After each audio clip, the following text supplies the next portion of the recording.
Guys welcome back Manoj అందర్ YouTube channel. Guys మీకు చూపిస్తా ఇప్పుడు చూడండి ఈ ఫొటోస్ ఇవన్నీ. ఇదంతా కేరళ వైనాడు. చూడండి ఎంత బ్యూటిఫుల్గా ఎంత బాగుందో. ఎక్కువ ట్రిప్స్కి వెళ్తుంటారు, బ్యాచెస్ అందరూ ట్రిప్స్కి వెళ్తుంటారు, ఫ్రెండ్స్ మొత్తం అందరూ ట్రిప్స్కి వెళ్తూ తిరుగుతూ ఉంటారు. చూడండి ఎంత బాగుందో. ఇలా ఇంత బాగా ఇంత నేచర్ ఎంత బ్యూటిఫుల్గా ఉన్న ప్లేసెస్ ఇప్పుడు కేరళలో ఫ్లడ్స్ వచ్చినాయి. అంటే ఇది బిఫోర్, ఇది ఆఫ్టర్ ఇప్పుడు మీకు చూపిస్తాను. ఇప్పుడు ఇది చూడండి ఎలా ఉందో. చూడండి ఎలా కొట్టుకెళ్ళిపోతున్నాయో. విల్లులు లేరు, 150 అబోవ్ మెంబర్స్ చనిపోయారు. ఆస్తి నష్టం, కొన్ని కోట్ల ఆస్తి నష్టం జరిగింది. చూడండి పాపం పోలీసులు చాలా మంది హెల్ప్ చేస్తున్నారు. చూడండి చిన్న పిల్లలు కొట్టుకు వెళ్ళిపోతున్నారు. ఎలా ఉంది అసలు అంటే చాలా భయంకరంగా ఉంది. ఇప్పుడు కేరళ వైనాడు మొత్తం కొట్టుకుపోయింది. చాలా మంది చనిపోయారు, చాలా మంది ఇప్పటికీ జరుగుతూనే ఉంది. అందరూ సేవ్ చేస్తున్నారు, కాపాడుతూనే ఉన్నారు. ఎలా ఉంది ఏంటంటే ఫుల్ వీడియో ఇప్పుడు చూడండి.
close till I get up.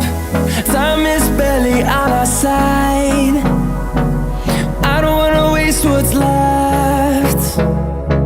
The storms we chase are leading us, and love is all we'll ever trust. Yeah, no, I don't wanna waste what's left. And on we'll go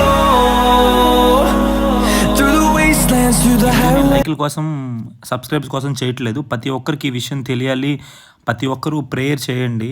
చాలామంది ఇంకా బతికే ఉండాలి, చాలామంది చనిపోకూడదు, బతికే ఉండాలని prayer చేయమని ఈ video చేస్తున్నాను. Thank you guys.